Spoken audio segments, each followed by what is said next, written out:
Welcome back, friends. In this video we'll talk about transactions. Goal of DBMS in transaction, desirable properties of transactions. Okay, so what is transaction? So set of operations that form a single logical unit of work are called transactions. Okay, suppose two accounts are there, account A and account B. Now account A needs to transfer 10, say $100 to account B, and after that B should update his account. Then the complete work is called the transaction. So first of all, read the content of the A account, A variable. Then we have to subtract 100 from the account A. Are you getting this one? After that we have to update the variable A, and after that we have to read B variable. Then we have to update the content of the B. We have to add 100 and we have to update the value of the B. Now this is what initial first instruction, this is the last instructions. So the set of operations, the operations are reading, subtracting 100 from A, writing, reading B, adding 100 to B, writing B. These are the operations, and the total is a single unit of a transactions. Now the goal of a DBMS in transactions. Now two basic goals are there. So first goal is what? Ensure proper execution of the transactions. That means what? Without any failure. So ensure proper execution of the transaction without any failure. Execute all the operations or none of the it. Suppose total operations are 1, 2, 3, 4, 5, 6. So total 1 to 6 operations are there. So the DBMS must execute all 1 to 6. Suppose it is not possible that execute till fourth operation or till fifth operation. Okay, so it will execute all the operations or none of it. And next is what? Manage concurrency control. Okay, now suppose two or more transactions are executing simultaneously. So how to say transaction 1 and transaction 2? So how to control the interaction between the transactions, how to control the concurrent execution without inconsistency. That is also the another goal of the DBMS in transactions. Next is what? Desirable property of the transactions. Now to ensure integrity of the data, the DBMS must maintain following properties. The properties are atomicity, consistency, isolation and durability. So what is atomicity? So already we have discussed. Execute all the operations of the transactions or none are. Okay, and no transaction occur partially. So here we have seen that execute all the 6 operations or execute all the operations or none. Okay, so partially execution is not permittable. So execute up to 4th line, execute up to 5th line, it is not permitted. So atomicity ensures that execute all or none. Next is consistency. So to maintain the consistency of the database, transactions are executed in isolation. Now that means what? So here we have seen that transferring data $100 from A account to B account is 700.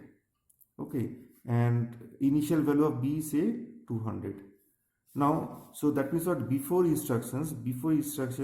transaction, the A plus B value is what? 700 plus 200, that means what? 900.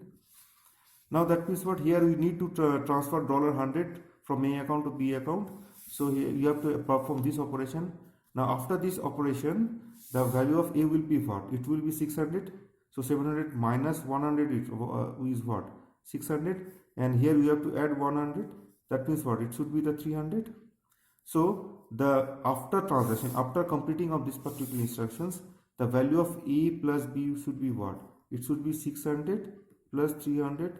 That means what? It should be the 900.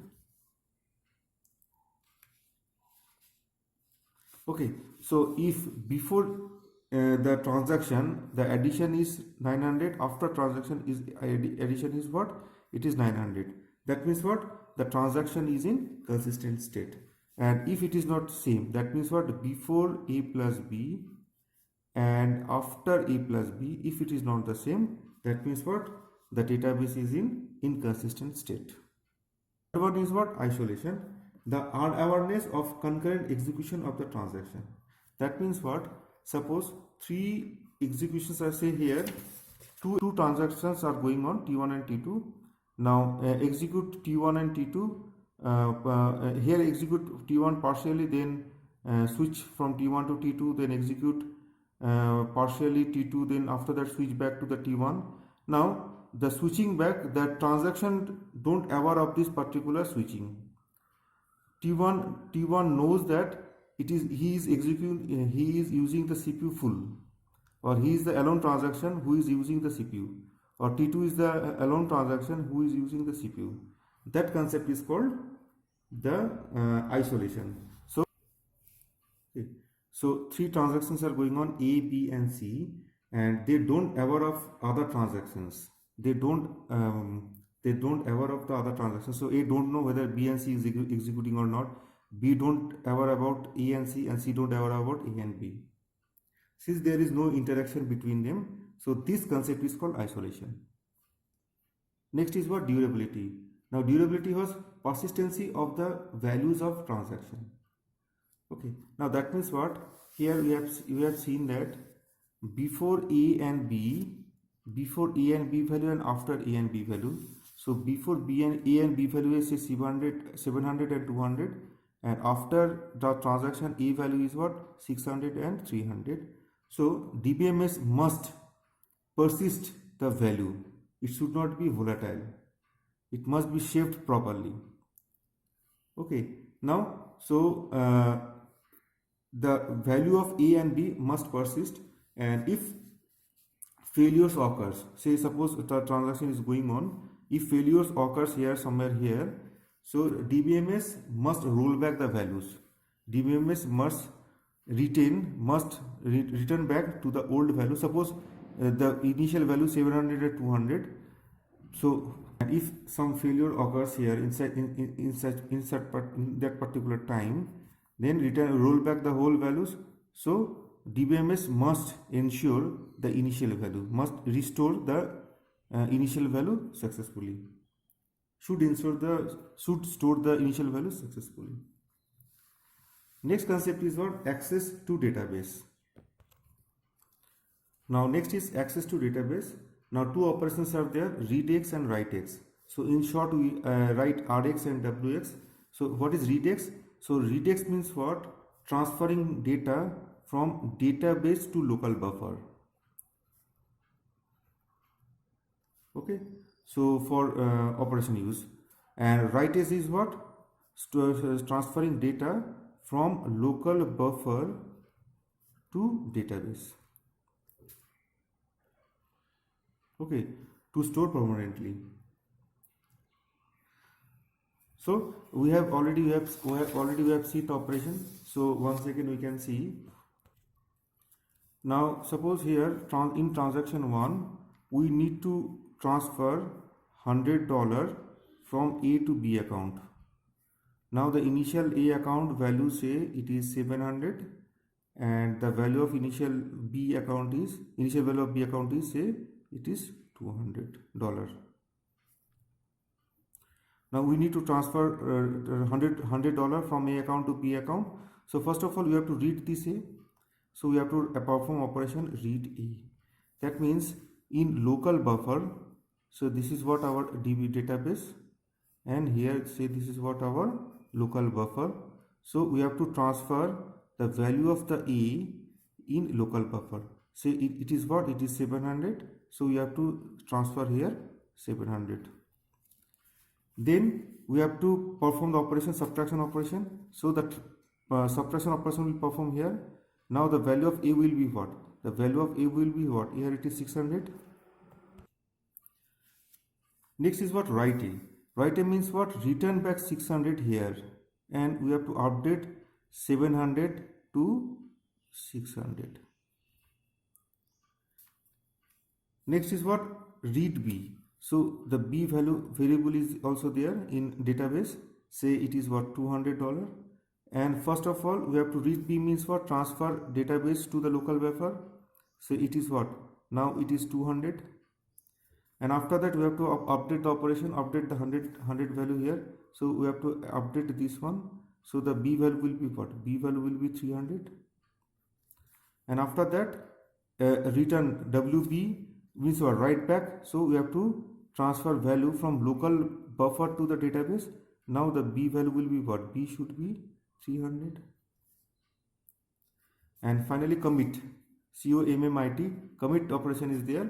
That means what? Now the transaction is complete and the final value of A is 600, final value of B is 300. And after that, we cannot do anything. Now after that, we cannot change the value of A and B. And if you want to change A and B, we have to perform another transaction. Okay. Next, the concept, if the failures occurs. Now suppose transaction is going on. That means what? Sequentiality is going on. First transfer variable, the value of A from database to local buffer. Then we have to update the A value, and then we have to return the value, updated value to the database. Then read the B value. Now in between that, suppose somewhere here, if failures occur. If some failures occur, then what will happen? Now failures occurs means there are two types of failures. Power failure, it may be possible that the power failure, it may be the power failure. Okay, power failure or failure due to hardware and software. Okay, hardware or software failure. Now two basic types of failures are there. Now if failures occur, then what will happen? Now we can see, one second, we can see this one. Say this is what our database and this is what our local buffer. Now first operation is what? Read A.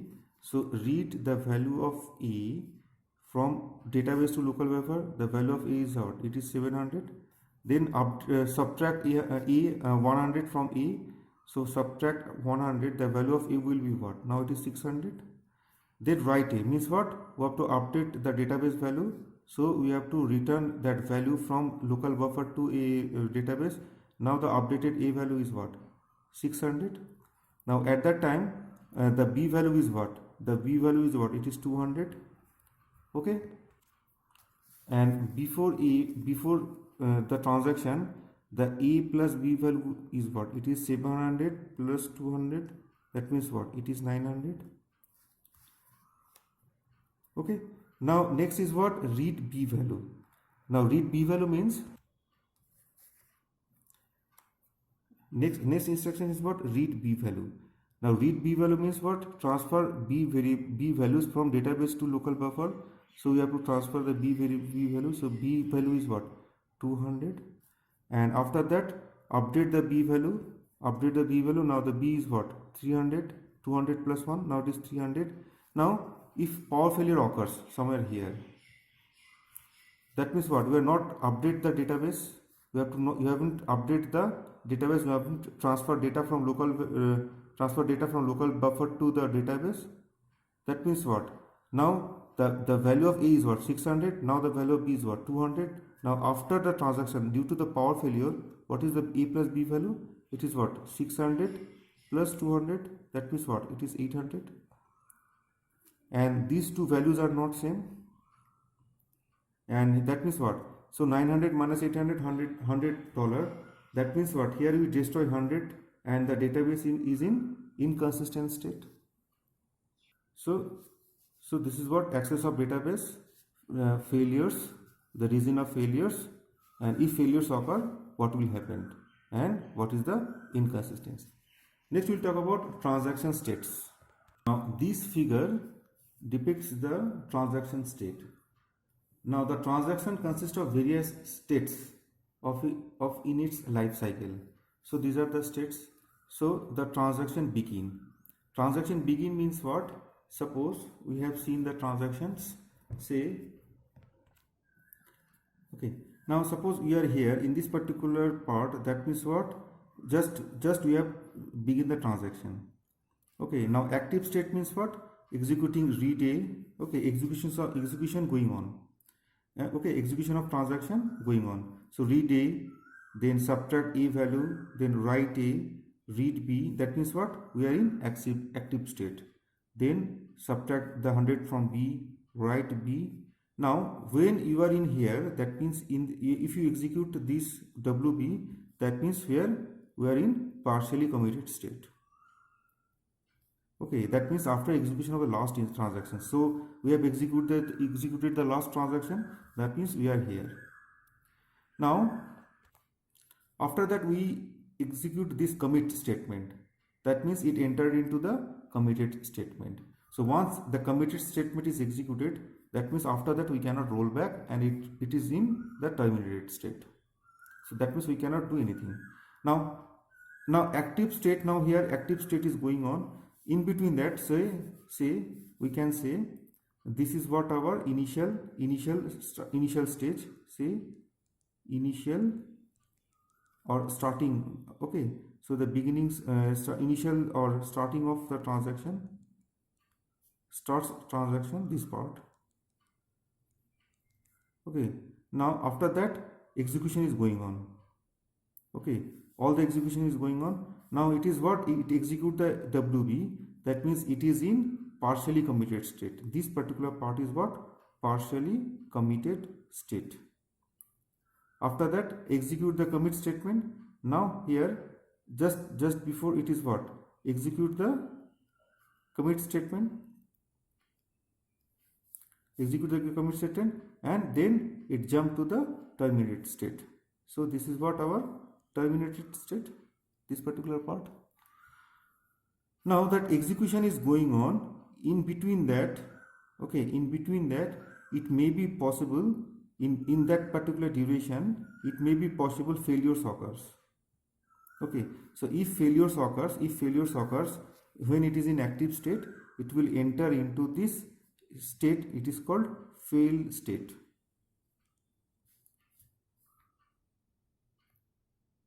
Okay, now it may be possible that after entering into the partially committed state, in between partially committed and committed state, okay, failures may occur.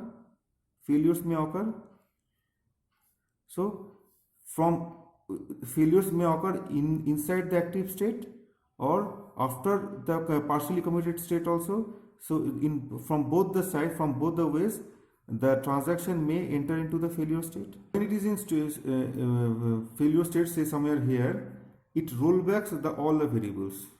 Okay, roll back or undone all the variables. That means what? That aborted state, enter into the aborted state. Now in this particular duration, transaction roll back all the variables and enter into the aborted state. After aborted state, it entered into the terminated state.